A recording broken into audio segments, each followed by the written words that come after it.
Hi, I'm Raymond. You're watching RPadTV, and we have a TED Talk for you today. I'm here with my excellent friend, longtime video game journalist, Paul Semel. What's up, Paul? Hello. I don't think TED Talk is ever going to not be funny in this concept. Yes, Just too cool. In fact, I'm surprised they didn't do something with that in the promotion of the show, but they should. They should have. So we are talking about TED, the series on Peacock, which is a prequel to the two TED movies, which were some of the most successful R-rated movies in the last 15 years. Paul and I are both big fans of these movies, so why don't we start there and talk about our background with the TED movies, and did we like them? I think I saw them both with you in LA. I feel like we went to screenings of them in LA, if not just to go see them. Yeah, I mean, both of them are really, really funny. For people who don't know, the idea is this little kid wishes upon a falling star that his teddy bear would come to life, and the teddy bear dies. And then it jumps years later, and the guy is an adult. The teddy bear is now an adult, and it's voiced by Seth MacFarlane from Family Guy and everything else, who also I think he directed both movies, co-wrote them, Yeah, does a lot of the humor and stuff. And he's foul-mouthed and he smokes weed and he drinks and he's kind of like the anti-Jiminy Cricket, if you will. He gets John, the boy who grows up to be Mark Wahlberg in the movies. He gets John in a lot of trouble, and he kind of plays into his worst instincts and they kind of enable each other. yeah, they do sort of enable each other. At first, it's definitely Ted kind of pushing things and whatnot, and then, but there is a bit of back and forth there, and especially because in the second movie, Ted decides, Ted has a girlfriend and I think a wife. He gets married. Yes, he gets married. Yeah, he doesn't get married at the end, but they want to like adopt a kid, but like it turns out he can't because Ted's not technically a person, and there's a whole long thing there about Ted being recognized and whatnot, and it's yeah, I'm a big fan of these movies as well. It has the dense dialogue that I love from like Aaron Sorkin or Kevin Smith, but it's just they make so many jokes that I think in my head but don't say out loud. And I love some of the bits in the first movie, the whole thing with the Flash Gordon movie. Right. And how that was a big thing for them growing up. I love that whole bit. The second one has one of my favorite scenes in any comedy where they talk about F. Scott Fitzgerald, and John and Ted both think his first initial stands for fuck for some reason. Well, they think at first that she said that because they're talking to Amanda Seyfried, and she says F. Scott Fitzgerald. Yeah. They think she's saying fuck Scott Fitzgerald. They're like, why? And then he's like, no, absolutely his first name. And then they're like, wait, his first name is fuck? Like, yes. They don't think, yeah. It's such a great bit. Look it up on YouTube. Search for Ted Clubberlang, and it's just a fantastic bit. So with that in mind, we're both fans of these movies. So we were looking forward to this series. We're going to get into our thoughts on the series, our favorite episodes, our favorite performances, but let's kick things off with a thunder-sized review of Ted. And yes, I know that thunder is a sound and you can't really, I guess you can measure the decibels, but let's just stick with it because they sing a song about thunder. They don't sing about lightning. So give me lay some thunder on me, Paul. I would say that while it takes a little while to get going, this prequel show ultimately does become as fun and funny and weird as the movies.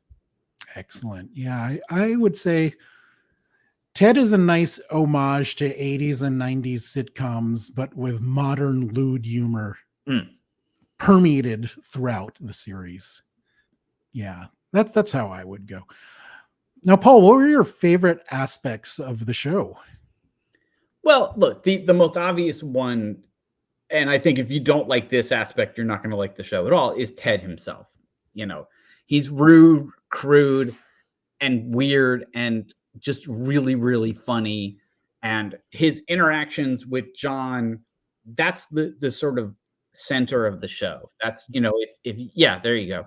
And if you don't appreciate the two of them together and Ted on his own with other characters, then you might as well just go watch something else.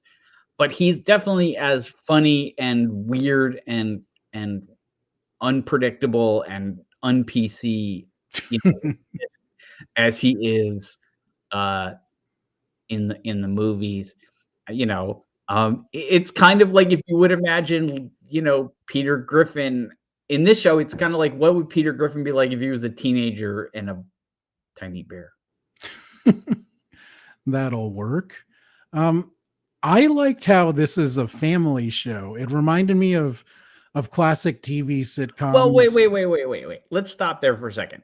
It's not a family show in the sense that you can watch it with your entire family. No. But it is a show about a family. Although I do have a buddy, a college friend of mine from college who posted on Facebook, and we started talking, we were going to do this. He said it's the perfect show for him and his 15-year-old to watch. 15-year-old son, which I think, which it is, but it's not a family show in the sense that you should be watching it with your 7-year-old. No, but as I mentioned in my Thunder-sized review, it's like an homage to shows like Family Ties and All in the Family. It reminded me of a bit, and things like that. So if we look here at Ted's family, obviously John and Ted on the left are the main characters, but everyone plays a part and does their role really well. The dad is like a Vietnam War veteran Boston racist with some really backwards thoughts. The mom is a stereotypical housewife who gave up her dreams to raise a family, and she derives her happiness from the happiness of her family. And then their cousin, played by Georgia Wiggum at the end there, she's like the smart college girl that's trying to educate the parents, but also help John not be white trash, Boston white trash, which is their fear. So I love the dynamic of the family. It just works really well. As I mentioned, the dialogue is great too, but there's just so many little things that I think resonate with people maybe from like 35 and up. Like seeing regular phones with the stupid buttons or the dot, like phones with the cords, right? Hearing certain songs they play, having people get lost because there was no such things as GPS systems back then. Right. It like pulls you back to that time. So, but with all the Ted humor too. Right. Although there is like this weird thing they do where they were throw in little like modern things. Like there's an episode in which the Ted and John want to watch a porno, and they get their cousin Blair to get them one, but she gets them the 300 Blows, which is like a Swedish art movie. And when she tells them that the movie is in black and white, Ted immediately thinks that it means it's an interracial movie. And he starts talking about how important, and he says something, and he basically says representation matters. Yes. Which, okay, maybe that was like a phrase back then, and I never heard anybody say it. And I certainly don't think anybody in that context would have heard it. So it's just funny that they threw that in there. Yeah.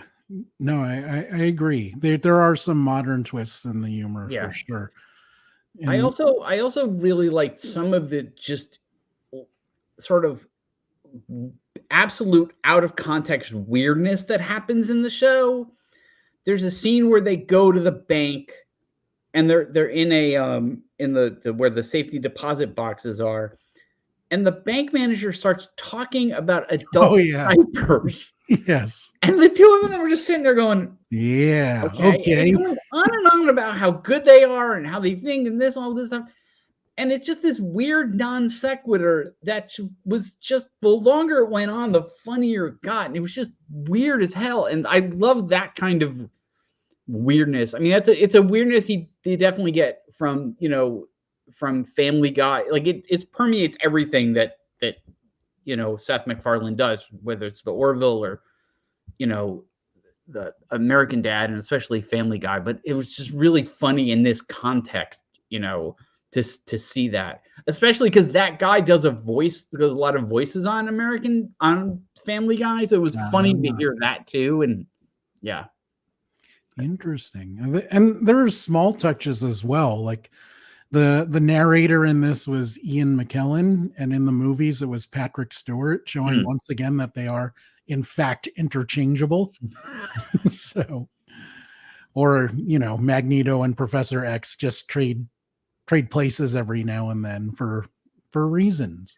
I kept waiting for like Patrick Stewart to turn up at some point in the narration and have him get into an argument with Ian McKellen about stealing his job and be like, "Fuck you, Gandalf, give me my job back." Yeah, I was waiting for that to happen, but it didn't. So that would have been outstanding. So, as Paul mentioned, it's not quite a family show because they do get into in the movies they're both big stoners, and in the series we learn how they got into marijuana use. So yeah, this is not something you want to watch with your 9-year-old or I don't know, maybe you do. It'll educate them. I have no idea what parenting is. And you also have scenes like this where Ted has a bunch of ladies of the night keeping him company throughout the day. But let's talk about some of the performances of the show. Any actors stand out for you? Well, I mentioned Seth MacFarlane as Ted. I would say the woman who plays Cousin Blair was really good, and she got more and more interesting as the show went on, and she provides like a nice counterpart to the other characters, especially the dad. Yes. I also really liked the woman who played the mom. Yeah. And it was funny because, again, when she started, she was very much like a sort of a one-note character. And as the show progressed, she became more and more interesting, but in a very weird way. There's this whole episode, there's a Halloween episode where, like, for some reason, she gets some friend of hers to send her son over to hang out with John. Yes. And this guy shows up who's like in his 40s. And she doesn't even like bat an eyelash to this. She's just like, "Do you guys want cookies?" Like, she's in some respects, she became very much like a stereotypical, like, Carol Brady mom to the nth degree. But then there'd be all these weird little things where you would see like almost like like her eye twitch, like to the point where, like, if at some point like she snaps on the dad and kills him, I won't be the least bit surprised. Do you know what I mean? Like, and there was also a very funny scene, and it was in the last episode where they're talking about sex, and you see this look she suddenly gets this realization on her face, like, "Oh God, my husband's terrible at sex. I need to stop my son from being terrible at sex." And it was just a really funny moment there. Yeah. So I would say those two were the ones that really stuck out for me. I was impressed by the entire family. I mean, they all had specific roles and played them well. You mentioned that the mom, I think, played by Alana Ubach, reminded you of Carol Brady. I was getting an Edith Bunker vibe from her because she's kind of an amalgam of like every kind of sitcom mom from like the 70s who like thought that you could like solve problems with food and bland platitudes. And she is kind of Edith Bunker. Now that you say that, she is, I think, closer to Edith, because Edith also was sort of, Archie Bunker's long-suffering. Yes. Like white. For like 70 to 80% of the series, she's a doormat. Yeah. But every now and then she gets fed up and snaps. And going back to your point of her possibly killing her husband, but no, she snaps and she has a point. So she does have a strength about her. Right. She comes off as naive and unaware, but she knows what's going on. It's just her way. Cousin Blair, played by Georgia Wiggum, was fantastic. She had like the sharp, biting character. And the dad, like, old school Boston racist. I mean, he was perfect in that. He kind of got on my nerves, like, because he was such a one-note character when the show started. And even when they added other sort of dimensions, it was a lot of dimensions that were really obvious. Like I think of all the characters, he's the one that changed the most over the course of the 7. Changed the least over the course of the 7 episodes. Okay. Maybe he's gonna change even more. Like I didn't expect him to like completely do a 180 and become like, a liberal progressive or anything like that. But like he did sort of act in a very stereotypical manner for me. Whereas I feel like the show itself evolved a lot over the 7 episodes, but I definitely feel like the mom character and the character Blair and the character John really kind of evolved a lot as well. I don't think Ted really did, but he's already a multi-dimensional character coming into this because we know stuff about him. And I think because of his nature as a teddy bear come to life, he's supposed to be a constant anyway. So I don't expect him to evolve much. But the guy that plays John, Max Burkholder, he did such a good job of you can see the Mark Wahlberg character there, but he's still like an unconfident high school dork. But you can see what he's going to become. Yeah. So I like that he didn't try to mimic Mark Wahlberg. He still had the Boston accent, of course, because that's the part of the world those guys are from. But he did his own thing while still being true to the John character, which I thought was really cool. Well, and I think that's the important thing is that he was very true to the John character, not Mark Wahlberg. Right. Because John is a very different character from Mark Wahlberg. I mean, it's not even like it's very different from the characters that he normally plays in TV shows. Like he's in those movies, he's much more he's not nearly the confident sort of swagger, guy that we know from a lot of his other movies. So doesn't he work at like a rental car place or something? Yeah, he works at a rental car place. Like, he's got like he's got a beautiful girlfriend, but it's like one of those like things where like in the movies, like she's not that supposed to be the beautiful girlfriend kind of weirdness, Right. Even though it's Mila Kunis. Right. Right. Yeah, but so you're right about the guy who plays John does a really good job with it. But again, like I kind of sort of expected that. So yeah, no, I think they did a great job with the casting. So I mean, that alone, I think the characters are fun and worth checking out. Now let's go into individual episodes. Did you have a favorite episode or two? The Halloween episode, I think, was the first one where I felt it really came together. One of my problems with the first couple episodes is I thought they were too long, and that I don't remember which one. There was one in particular where you had an A story and a B story, and they didn't really work together. And the episode was like an hour, and I was like, you could have cut this and split this in half and made 2 really good episodes. And then by the end of the series, like all the episodes are way shorter. They're like.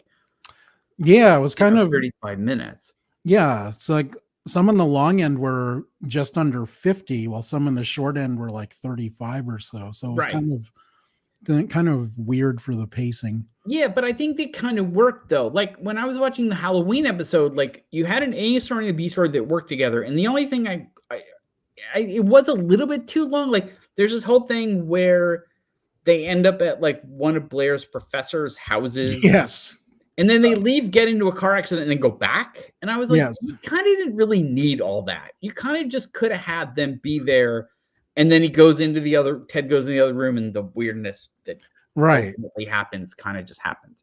And there was a bunch of that in the early episodes. I thought the porn episode was really funny. That was a good one. I thought the last episode was really good where John finds out that he's like, he thinks he's the only virgin in school, and he's trying to like, figure things out. And meanwhile, like, is that the same episode where Ted thinks he might be Jesus? No, I think that's the one before. Okay. That was a weird little thing where Ted's like, because Ted's like in church, and he's like, wait a minute, I came to life. Yeah. Am I Jesus? And like the priest just getting angrier and angrier with him. And like, just let me do the sermon, man. Yeah. Yeah. So. I did love that bit about Ted possibly being Jesus, like saying, I'm not saying I am, I'm saying I could be, like, and then he Right. starts answering as if he were Jesus Yeah. and Yeah. God were his dad. So, Yeah. I love the Halloween episode as well. Ted dressed as Wicket the Ewok was hilarious.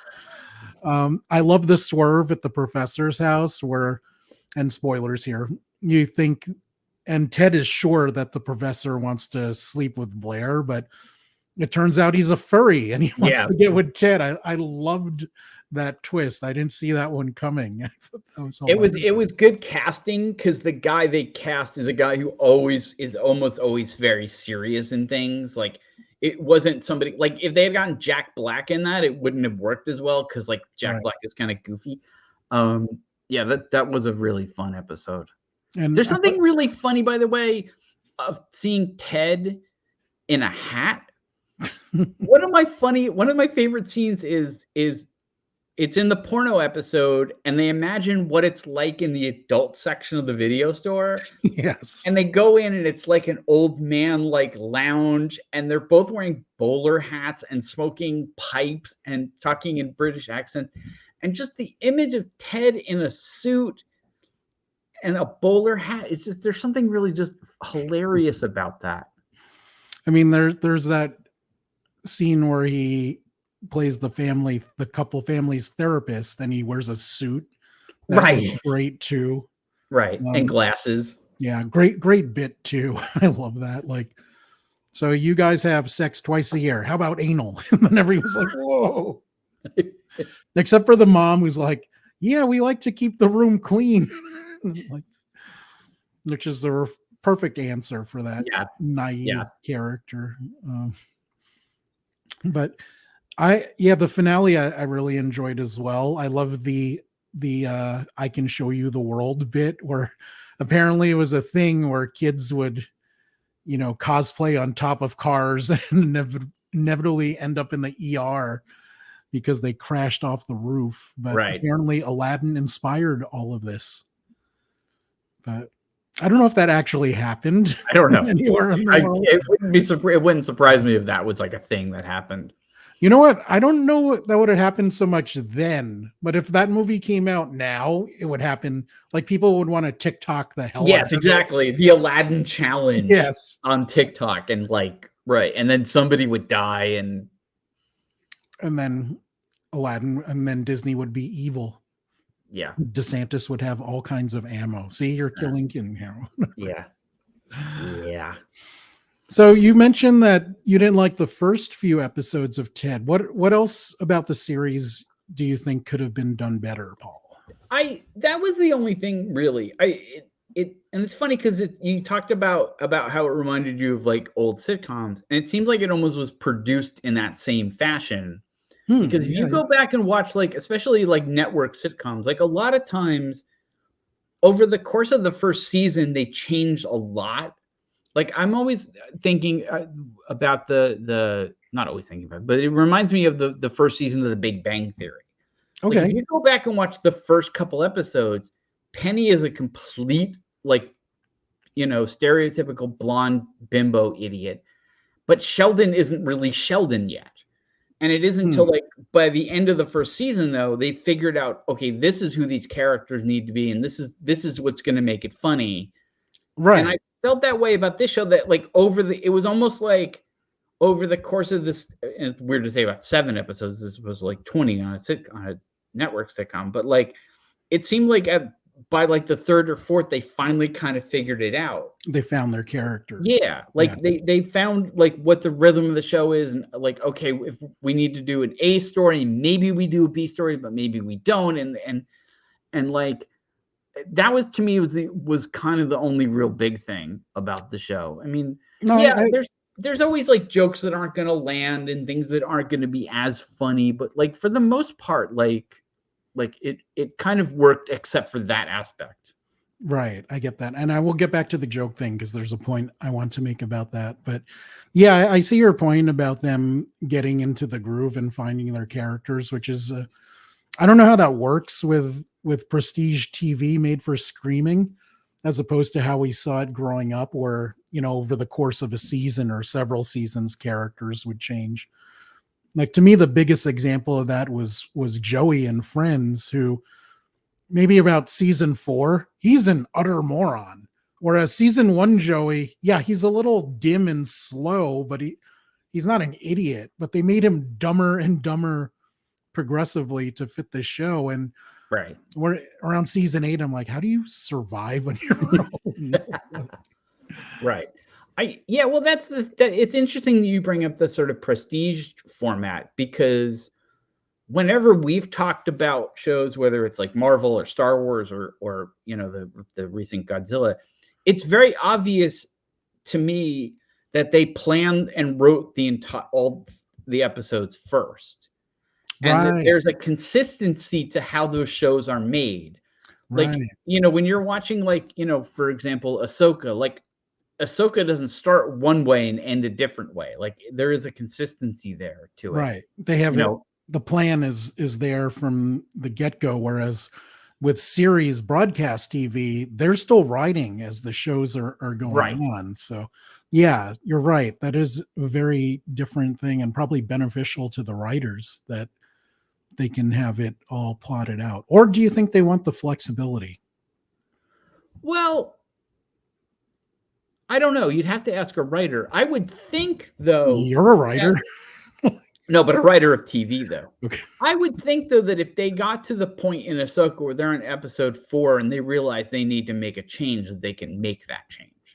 Right, but it'll still be all done before the series. Like, the whole plot is done before the series airs. Right. But they still film. I think they probably still film those things in order to a certain extent, so that if there is a real problem that comes up in episode 1 or 2, they know they can kind of fix it later. But there's also the function of the fact that you don't have as many episodes.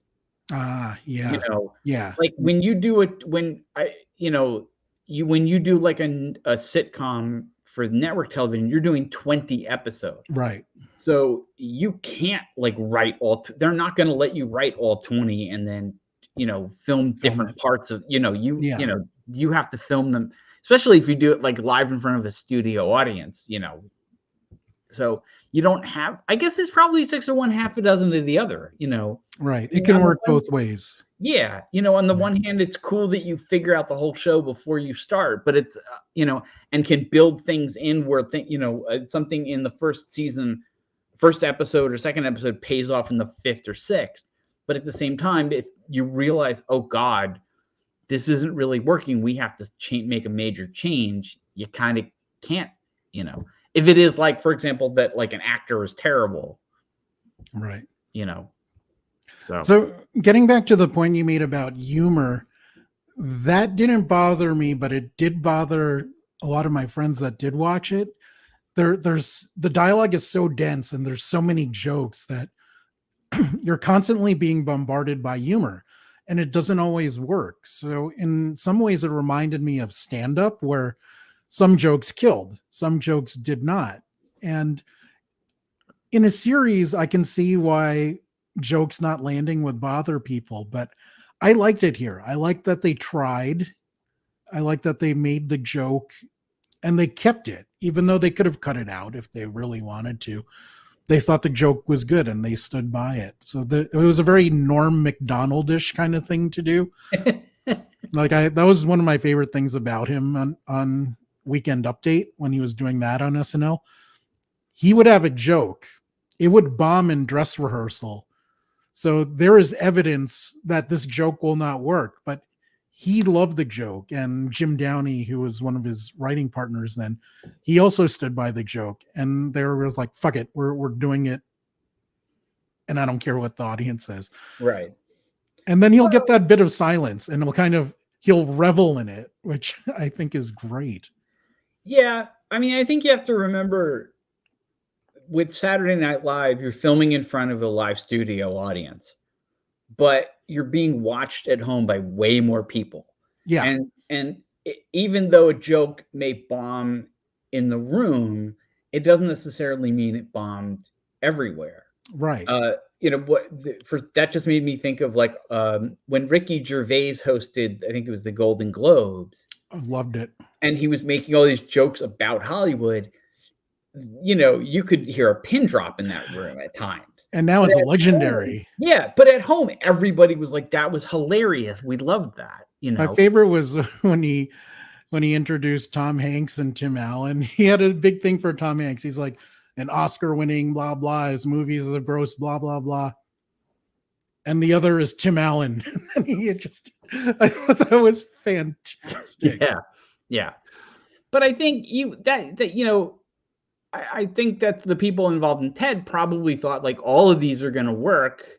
And if they don't, okay, maybe they won't work for everybody. Maybe they'll work for this person and not for this person. And, you do what you can. Yeah. And I'm not saying the series is perfect, but I'm saying there's nothing wrong with it, really. I mean, everything is at worst average, and there's a lot of good to great aspects of the series. But there isn't like a big fatal flaw in anything that they did.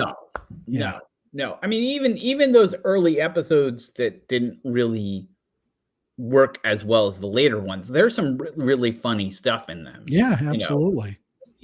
And some really good stuff as well. Going back to sort of what you were saying about the humor, one of the aspects of the humor that I think is probably doesn't work for everybody was the weirdness. And that to me was some of my favorite stuff, was like just the outright bizarreness of some of the things. Like, I love it. Like when John I forget the context, but John was like making up a story about, they were like salesmen and his wife. That's right. And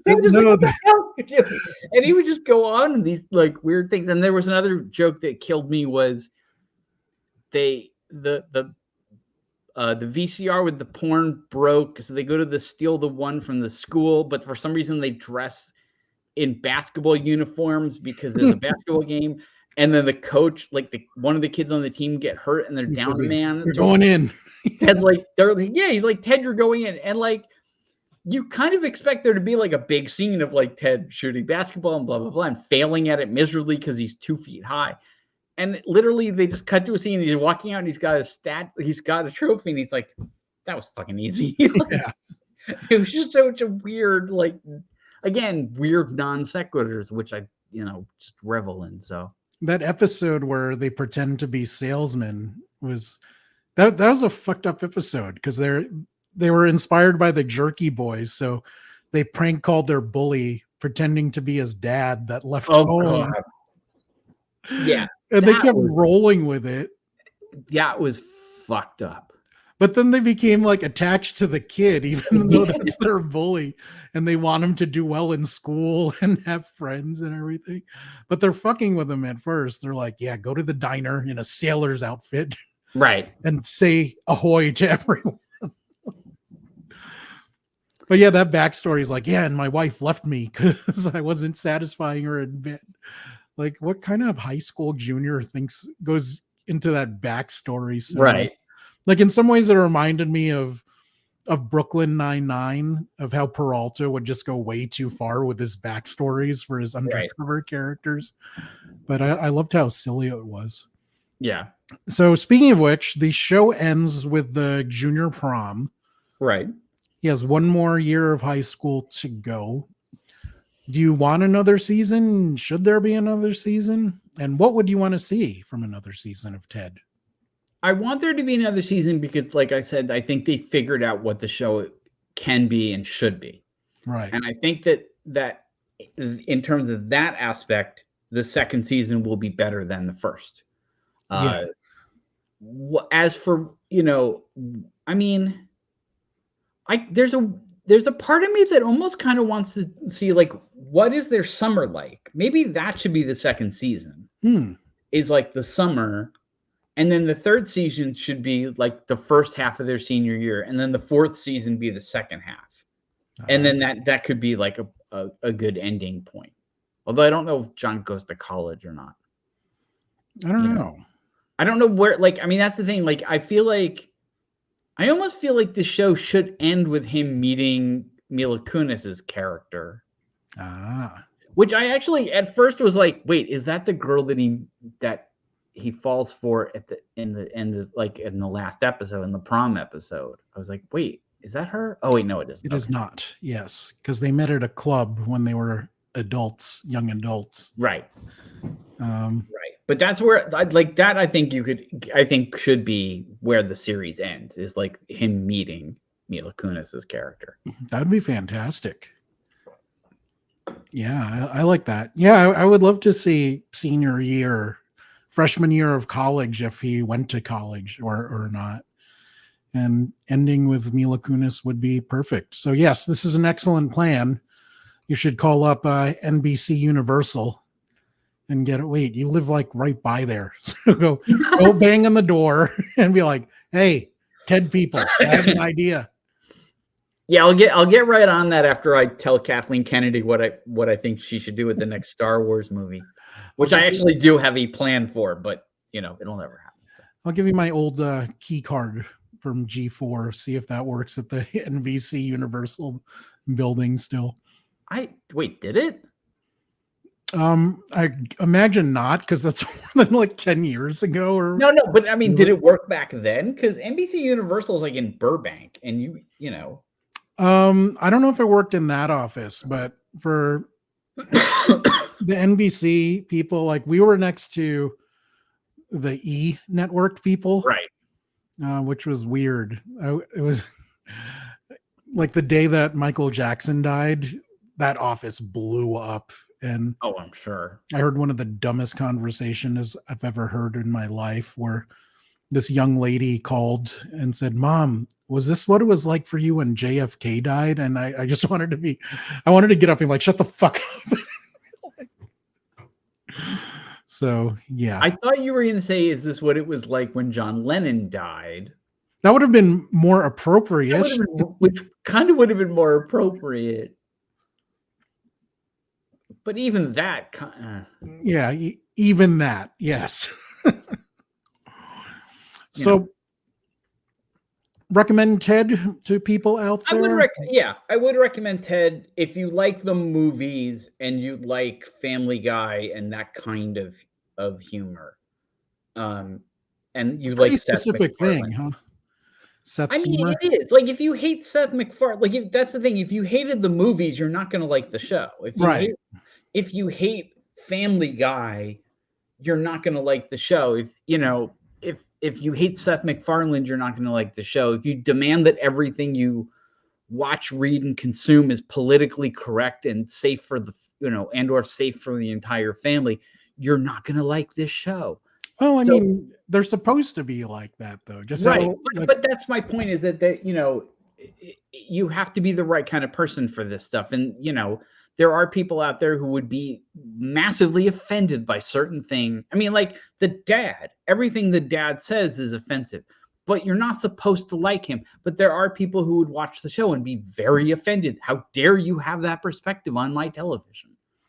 That's weird. Like you're not supposed to agree with Archie Bunker either. Right. But if that show aired now, like, can you imagine the shitstorm that it would fall under? Although the racist truck, more spoilers, had some vile lines that were hilarious because it was coming out of a toy truck come to life. Yeah, I wonder if they're going to do what they're going to do with that. Like, is that going to come back to haunt them? I don't know. I think the truck had a nice arc because he accepted that he was gay at the end. Yeah, that was kind of like not out of character for that kind of thing, but like it was like, okay, all right. But he had this one line that just killed me. He's like, I don't care what color they are, as long as they're not black, brown, or yellow. I was like, ow, god damn. It's funny that you mentioned that, because somebody today on social media that we know, Kevin Kelly, he had reposted a thing, and it was from like a MAGA person who basically was like, who said something very similar, where he was like, something about like how like the oppressed people right now are straight white middle-aged men of all colors. I was like, oh boy. Yeah, I'm not touching that. Yeah, but it was just funny that line from the truck. Yes. But they didn't kill the truck, so that's the thing. You know, they could bring him back. I mean, I thought for sure he was going to get run over by somebody on the highway. And it did show growth for the dad in that episode because he let the truck go and accepted his toy truck's gay. It sounds so funny to say. Yeah. He accepted his toy truck's gayness. Yeah, that did. So yeah, I mean, it's kind of a stereotypical thing of like, people who are homophobic suddenly become more accepting when they actually know somebody. Or they turn out to be gay themselves, like that woman in Florida who was all like anti-trans and anti-gay. But oh, yeah. She was having 3 ways with another woman with her husband, and she made lesbian videos. But yeah, traditional families first. Yeah, whatever the hell that means. I mean, that's just stereotypical. I mean, like, anytime there's like a Republican politician who's going on an anti-gay rant, I'm like, should be about 6 weeks before somebody catches you in the airport bathroom. Yeah. Well, I will move away from politics, but yes, I agree with Paul. If you like Seth MacFarlane humor and a blend of lewd humor that's sprinkled with nerdiness like Flash Gordon and Star Wars, then you will likely enjoy this series. It's like one of the smartest stoner comedies I've seen. And I guess that speaks to the movies as well. Right. It's like stoner comedies with a brain, even though the brain's stoned. I don't know. But yeah, I hope to see more of it. And that would be great. We did not do this in the beginning, but do you have anything new on your website that you'd like to talk about? A lot of stuff coming up next week. Literally half an hour before, or maybe an hour before we started this, I got review code for the new Suicide Squad game. Yeah. I don't know. I've been hearing a lot of mixed things about it. Yeah, I have as well. And it's a shame because Rocksteady is a really good studio, but I have heard stories about this development cycle. Yeah. Well, I think a lot of the Rocksteady people left, which is I think something that people part of the story. Yeah. Well, and that's a thing that I think people sometimes forget is that groups of people are made of individuals. And when you change those individuals, you don't have the same thing. Right. And it's funny. Like I remember talking to a guy who worked at a record store back in the 80s and 90s. And he was talking about how if the Page and Plant album had come out under the banner of Led Zeppelin, it would have sold 10 times as many copies, which is why they always put those albums in the Led Zeppelin section, because that way they will sell. But people don't kind of think, people like forget that. Like they don't seem to care that like there's only one original Beach Boy in the Beach Boys. They still go see the Beach Boys. And that's true, I think, for game studios. If you lose like the head top 3 people, it's going to change who that studio is all about. It's not the same people that made that game you loved. Absolutely. Which isn't to say they can't make another good game. It's just, Right. So, I have very similar and very strong feelings about BioWare. I still think it's a good studio, but I really miss when Ray and Greg were there. It was just a different company. Yeah. Well, when you have people that are that strongly associated with a studio, like you're going to get those kind of problems, when they leave, And for the kids watching, who might be puzzled on what a record store is, before there was Spotify and before there was Apple Music, you had to go to a physical store to get music. Isn't that crazy? Kids know what they are because they know that there used to be places you could go to buy vinyl. Yes, this is true. I don't actually know where people buy vinyl now.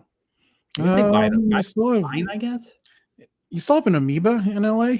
Oh, yeah. Did it close? Okay. There's vinyl there. Yeah. Right. But I mean, like, I don't know if that's where people go to buy their vinyl, whether they go to record stores or I assume they buy a lot on Amazon. Yeah.